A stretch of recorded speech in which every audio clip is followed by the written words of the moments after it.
మమ్మీకి ఇష్టం 1 పార్ట్, డాడీకి ఇష్టం 1 పార్ట్, పింకీకి ఇష్టం 1 పార్ట్, అందరికి ఇష్టం 1 పార్ట్. మీ హాలిడేస్ ని జాలీ డేస్ గా మార్చుకోండి ఫన్ పార్క్ తో. మైమర్పించే వాటర్ రైడ్స్, అబ్బురపరిచే థ్రిల్లింగ్ రైడ్స్ తో పాటు ఇంకా మరెన్నో. వినోదానికి ఉల్లాసానికి లేదు మరొకటి సాటి. తప్పక విచ్చేయండి fun park, the one and only destination fun park, Golagamudi, Nellore.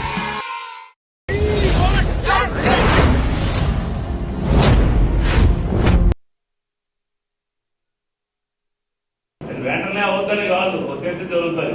దాని చుట్టూ కొంచెం సిగ్గుగా ఉన్నాడా, 2 ఏళ్ళే సిగ్గుగా ఉన్నాడా, ఆ కాగితాలు ధ్యానం చేయాలంటే ఈ చట్టం కొరకు వీళ్ళు చెప్పినటువంటి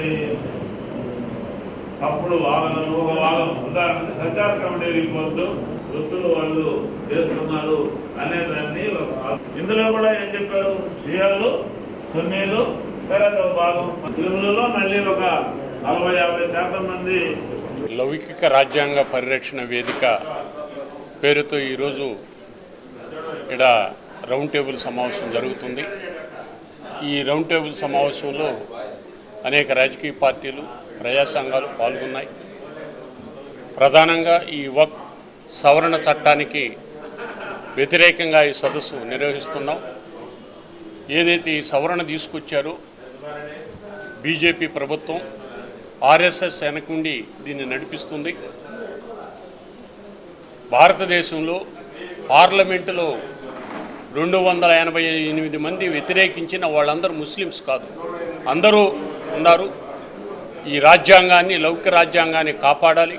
దాంట్లో భాగంగానే లౌకిక రాజ్యాంగ పరిరక్షణ వేదిక పేరు మీద ఏదైతే ఈ సవరణ తీసుకొచ్చామో ప్రధానంగా మైనార్టీలకు సంబంధించినటువంటి వాళ్ళ ఆస్తులకు సంబంధించినటువంటి దర్గా విషయాల్లో కానీ, మసీదులకు సంబంధించినట్టు కానీ ఇతరులు కూడా దాంట్లో ఉండవచ్చు అనేటువంటిది చెప్పటం జరిగింది.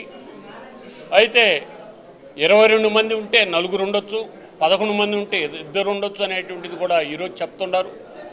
అయితే ఇతర అనేక మతాలకు సంబంధించినటువంటి దాంట్లో కూడా ఇలాంటి ఎక్కడా లేవు.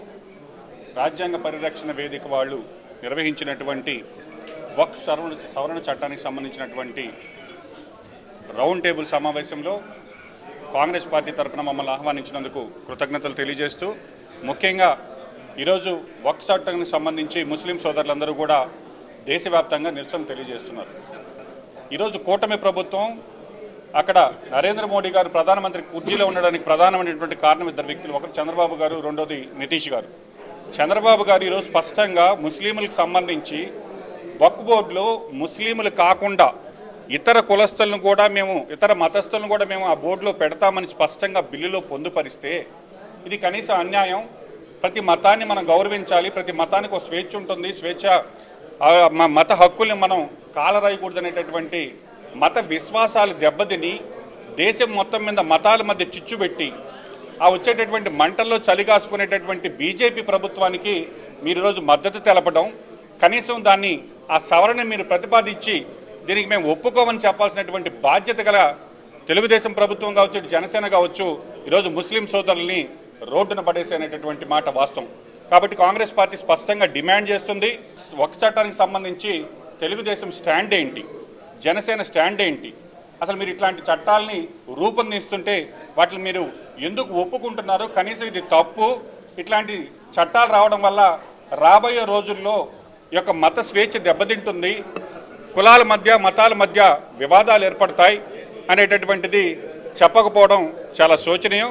కాబట్టి కాంగ్రెస్ పార్టీ డిమాండ్ చేస్తుంది, వక్ఫ్ చట్టానికి సంబంధించినటువంటి సవరణలు ఏవైతే చేశాయో అవన్నీ కూడా రద్దు చేసి తిరిగి వక్ఫ్ చట్టంలో ముస్లిం సోదరులకి రక్షణ కల్పించాలని కాంగ్రెస్ పార్టీ డిమాండ్ చేస్తుంది. మైనారిటీలంతా కూడా దెబ్బతీసేటువంటి కార్యక్రమాలు, తలాక్ అనండి, 370 ఆర్టికల్ అనండి, లేకపోతే ఇవాళ వక్ఫ్ బోర్డు బిల్లు అనండి, రేపు ఎల్లుండో క్రైస్తవ చర్చిల మీద దాడి అనండి, ఇవన్నీ కూడా జరుగుతూ ఉంది.